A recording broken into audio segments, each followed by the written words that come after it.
immune from that. Okay, let's talk macro. The U.S. economy seems to have been doing much better than many expected. We had a 4.3% read in GDP last quarter. How would you assess the United States economy? I think that it is very strong and likely accelerating. And Maria, just to be clear, that 4.3% GDP was private sector GDP. So, or actually, after the fiscal contraction. So the real number was 4.7. The government contracted by 0.4, so that got us to 0.3. So that is pure private sector GDP. And President Trump's economic policy, tax deals, trade deals, and deregulation, the deregulation, which I think is probably the most powerful part, is really just starting to kick in now. So we have the tax deal, one big beautiful bill, done on July 4th, which no one said could be done. And it contains the full expensing for U.S. corporates on equipment, for factories, for ag structures. On the other side, for working Americans, the president's signature policies: no tax on tips, no tax on overtime, no tax on Social Security, interest deductibility, auto loans if you buy an American car. So we're seeing this wonderful balance between industrial America and Main Street America. I am also the IRS commissioner, and we did not change the withholding guidance. So we're going to see, as commissioner, I can see there are going to be very substantial tax refunds coming to working Americans in the first quarter. They'll change their withholding. They'll get a bump up in real incomes. Because of the expensing, we're seeing 12, 14% CapEx growth in the U.S., and historically, you have never seen a CapEx boom without seeing employment follow. Yeah, you've got a CapEx boom and a productivity boom as well. 4.7% is much better than so many people expected last year. Are you expecting the economy to, at one point, hit 5% as well? Well, the Atlanta Fed GDP number, which is a very noisy number, is now reading 5.3 because remember, the fourth quarter GDP included the Schumer shutdown. So some of that will be pushed into the first quarter. So I'm expecting that we could be well north of 3, and we'll have inflation coming down. As you said, productivity is very high, and we have measured inflation and observed inflation. And with the observed inflation, I think we can see that prices are already down, and that will trickle into the CPI and the PCE, which the Fed looks at. Well, it's a good point, because there is still a perception that prices are still high. Well, prices are high. The Biden administration was a wipeout for working Americans. That the price level increased by 21, 22, 23%. But our friend Jason Trennard, the strategist, has something called the Common Man Index, and that is, what do working Americans buy? So basket of groceries, insurance, rent, car payments, and that was up in the mid-30s. So very difficult, other than with energy. The president, through Drill Baby Drill, has gotten gasoline prices down. We're below $2 in many states. National average is below 3, even if you throw in the outlier of California. And so that we can get down. And we are working every day to get things down. And affordability is two pieces. Affordability is price level, but it's real incomes. Real incomes have gone up every month since President Trump took office.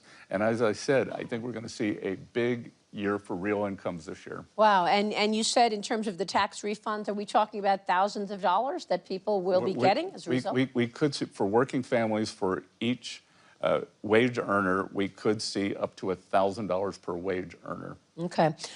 You said that prices are still coming down, but they're still elevated. The president announced many things, a litany of things, just in the last 100 days. And I want you to walk through some of these things and tell us why they're important, because he put a ban on large institutional investors purchasing single-family homes. He asked for $200 billion purchases of mortgage-backed securities, and he put on a proposal for a 10% cap on credit card interest rates. We know credit card interest rates are always soaring, up to 28, 30% in some cases. That's going to cut into earnings of the bank, certainly. And he also teased something about 401ks, that you would be able to tap into your 401k to then buy a home. Walk us through these things. Why are these so key, in your view, to growth and to reining in prices? Well, here, why don't we start from the beginning?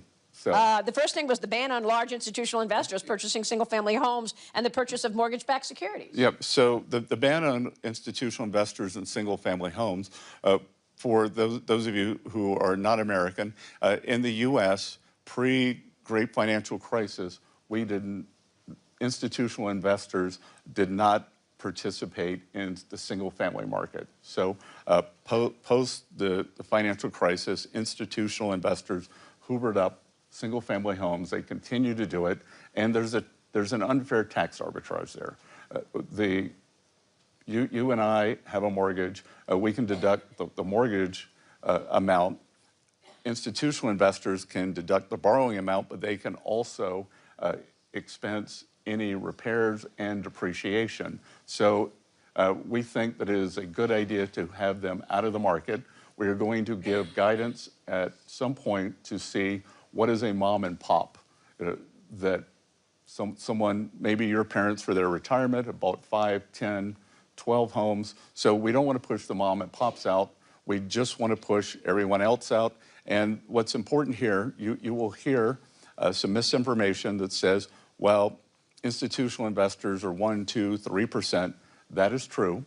Having been in markets for 35 or 40 years, markets are made on the margin, and institutional investors are much higher in boomtown markets like Charlotte, like Atlanta, like Huntsville, Alabama. So they've done that. In terms of having Fannie and Freddie buy MBS, the mortgages are two parts. It is the 10-year bond yield, and it is the spread between mortgages and the 10-year yield. So the purpose of that is to narrow the spread. Okay. The cap on credit card rates is expected to cut into bank earnings between 5 and 18%. Your reaction? We've done a lot this year. Bank stocks are at a new high. That through my position on FSOC, the Financial Stability Oversight Council, and the 3 bank regulators, the Federal Reserve, the OCC, the FDIC, we have done a lot to deregulate banks. Their earnings are way up. More importantly, it has increased their lending capacity. Oliver Wyman's numbers, not mine, estimates that there's $2.5 trillion of extra lending capacity. The other thing that has been a focus of this administration and a focus of mine is small and community banks, because what happened after the Great Financial Crisis, all the regulations from Dodd-Frank, we had too big to fail. But then with small banks, you were too small to succeed. This regulatory morass, we have lost more than 50% of the small and community banks. And they power small business lending, real estate lending, and ag lending. So we are trying to bring that back. Yeah, it's a great point, because farmers really need the lending of these small community banks. Look, Secretary, I want to get your take overall on your thoughts on what you've done so far, because the president back last year, right after the inauguration, I sat down with the president and I asked him what he wants the economy to look like in 4 years when he's done. And he was very clear. He said he wants private enterprise to rule the day. 1 year later, you've taken a 10% stake in Intel.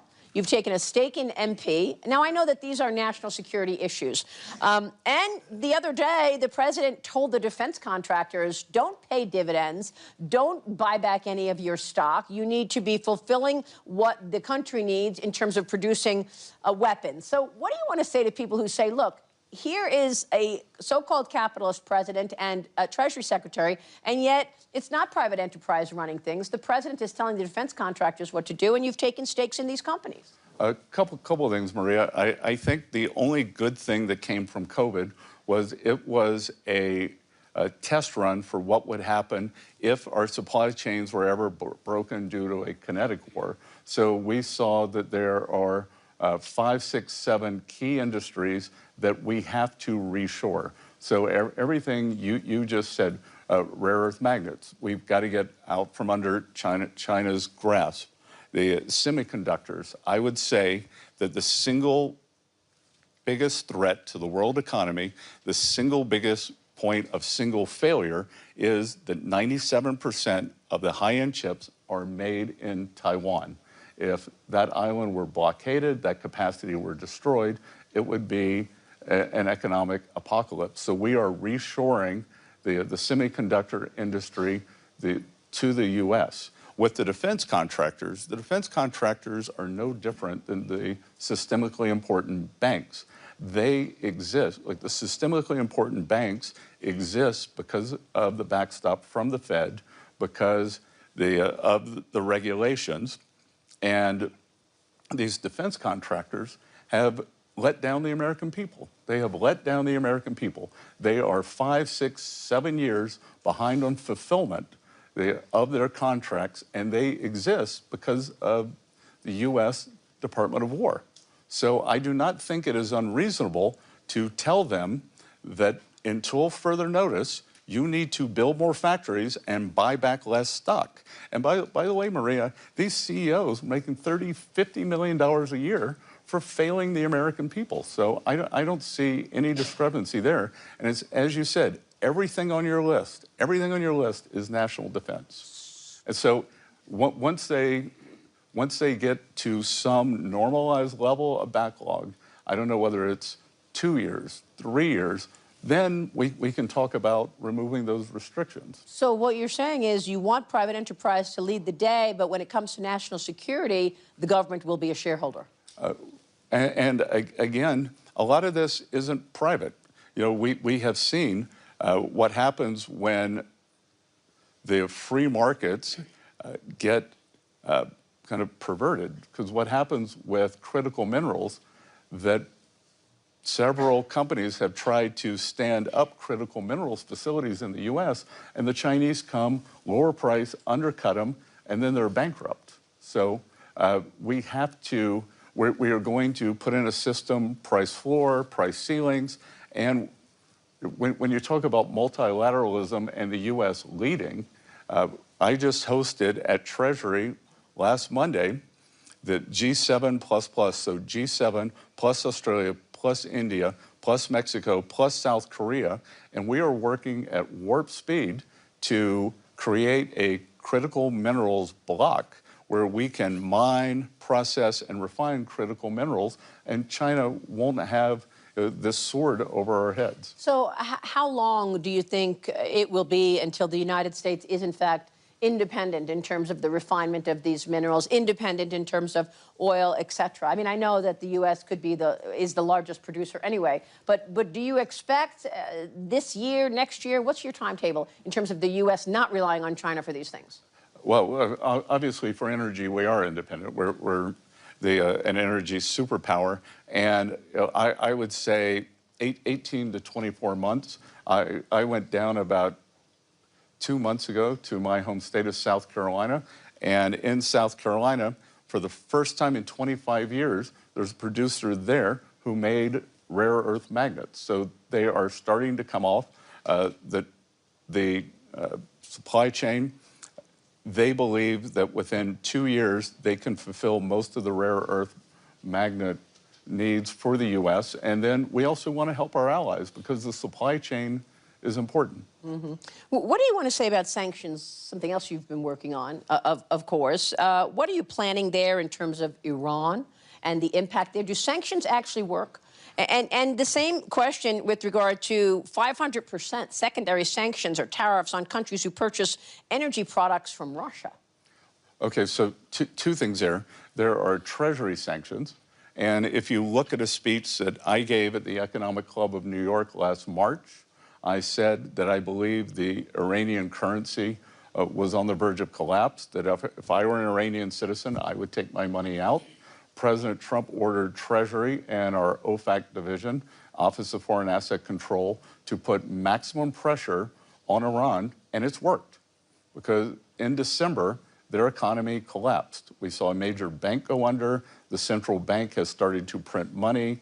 There is a dollar shortage. They are not able to get imports, and this is why the people took to the street. So this is economic statecraft, no shots fired, and things are moving in a very positive way here.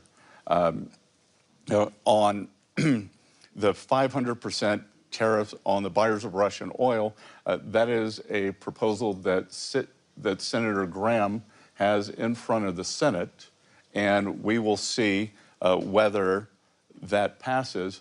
We don't believe that President Trump needs that authority, that he can do it under IEEPA, but that the Senate wants to give him that authority. And just to be clear, that we have Europe buying Russian oil still 4 years later, they are financing the war against themselves.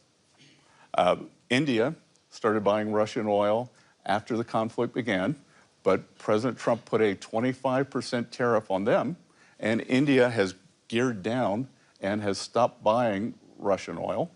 And then 3, China is a very large buyer of Russian oil, as they are of Iranian oil, as they were of Venezuelan oil. But guess what, Maria? No more Venezuelan oil for them. So would you treat China the same as the others in terms of buying Russian oil with regard to tariffs and sanctions? Well, we'll see what happens with this Senate bill, and with the Iranian oil, that'll be up to President Trump. Secretary, what do you want to say about artificial intelligence and the idea that AI efficiencies will likely kill jobs? A lot of people are worried about jobs. Do we have a plan in the U.S. government right now in terms of job creation in the face of AI efficiency killing jobs? Well, Maria, we are seeing the record factory groundbreakings. That's why President Trump wants to bring back these precision jobs to the U.S. And historically,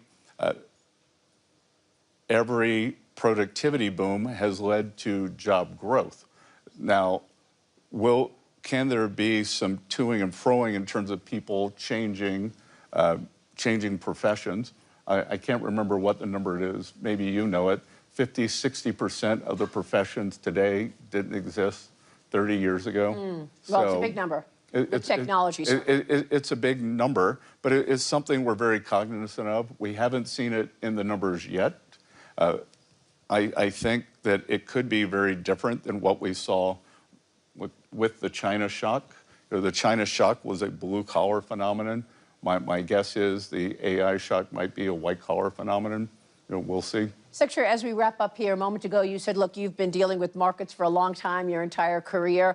What do you think of markets today? I mean, the market has been rallying on the president's policy. Today, of course, we're seeing a sell-off. But do you think the markets are getting it right in terms of rallying on the president's policies going into this Davos meeting?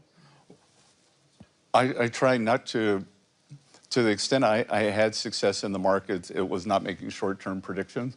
But I can tell you what has been very heartening for me. I don't have time to follow the markets as closely, but to the extent last year before, everyone said, oh, this is just Mag 7 stocks, it's not healthy. We've seen a big broadening out in the market. The Russell index of smaller cap stocks has outperformed. The S&P equal weight has outperformed. And I actually think that speaks to the economic recovery. We're seeing it across all sectors. Our friend Ed Hyman at ISI does these corporate surveys. Corporate surveys are the highest that they've been since June 22. And I think you're starting to see it in all sectors of the market. And the market follows the economy. And again, I just think that we have the best place in the world. Come, build your factory, you have tax certainty, you have regulatory certainty, and you have energy certainty. And of course, deregulation. And that was one point that I wanted to make before we wrap up here, that Mario Draghi wrote a report 2 years ago about regulation in Europe, and the fact that the largest market cap company in Europe is Novo Nordisk because of Ozempic, about $400 billion or so. And we just saw NVIDIA in the United States hit $5 trillion. Well, clearly, Maria, the innovation, the change, and the ability to adapt is in the U.S. The U.S. is the innovation capital of the world. I don't think anything's going to change that. I was just asked in another meeting by some business leaders, what advice would you give? to Europe and I said I would operationalize the Draghi report because the EU was supposed to cut down on red tape, but it is logarithmically increased it. When I talk to tech executives, they will tell me it is easier doing business in China than the EU. Wow. That's not a great stat. I had a European businessman come to see me the other day. He said, Secretary Bessent, it took me 3 days to get an appointment with the White House and with you. It took me 90 days to get an appointment with Ursula von der Leyen, and we are one of the largest employers in Europe. So there's just a different mindset here, and I think the mindset has got to change. It's got to change to a growth mentality, and that's President Trump's invitation is we are growing, we're deregulating, and come and join us. The U.S. is going to host the G20 meeting next year, and on the finance track, we have identified the greatest financial risk as a lack of growth, because post-COVID, every government balance sheet has ballooned, and we have this gigantic government debt. There are two ways you can either cut your way out of it through austerity, no voter wants that, or you can grow your way out of it. So we are inviting the world, come grow with us, prosper with us, and we can all do it together. Secretary, thank you very much. Good. U.S. Treasury Secretary Scott Bessent, thank you so much. Thanks, Maria.